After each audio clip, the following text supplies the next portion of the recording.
আমাদের আপুর এই অবস্থা। আপু খুব পর্দাশীল, পর্দার খেলা বাঁচতেছে না। এই যে আরেক পর্দাশীল ব্যক্তি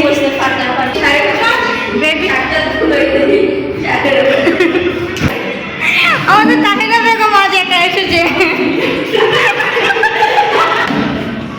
তার সাথে কেউ আসেনি গাইস।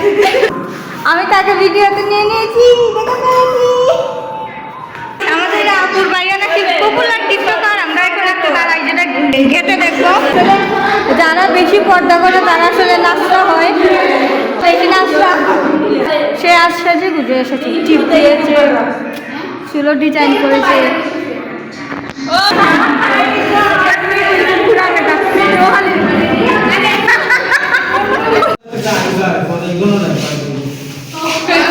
স্যার গাইজ ওরা কাজের জন্য স্যারের সঙ্গে যাচ্ছে।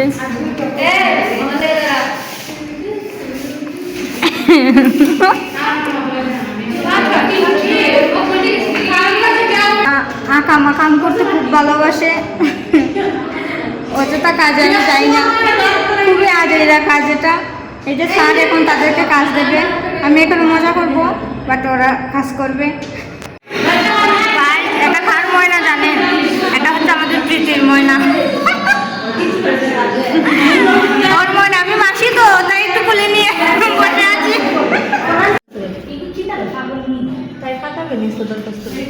উঠলে না নেই সাবধান, এখানে ওঠাতে গেলা জুম করো জুম। আমরা দেখতে অবস্থা। আমরা সবাই বলি জব করবো, বাট একটু অফিসিয়াল কাজ করে সবাই হেরান। ইম্পসিবল। ভাবছিলাম না স্যার খাম দিয়েছেন, ভাবছিলাম স্যারের একবার মানে খামও করলে স্যারের পটাইয়া পাটাইয়া মার বেশি দিয়ে দিল, মালা পসিবল হইল না। আজ খামের মতো নিষ্কম মারে দিয়ে জীবনে কুচ্ছুই তো না। অত সময় কাম করে আইসি, ভাবছি স্যারে খাওয়াই, দুঃখের বিষয় নাই। আমি সাদিয়ার সাথে একমত। একটা বিষয় জানানো, তোমরা গোপন তত্ত্ব করি। একদিন আমরা স্যারে ট্রিট দিয়েছিল, ভাই সবাই ট্রিট দিয়েছে, বালা স্যারে দিয়েছেন আমার 5 টাকার বোন। শক্তি রাইট কর গাইস। খাম ভরতে ভরতে কাজের মেয়ে রহিমা হয়ে যাচ্ছে। হইল আমার তুই কি দাও সব সময় বাইদি সালমা মেমের পরীক্ষা পেটিয়ে শিওর না পারলে আমার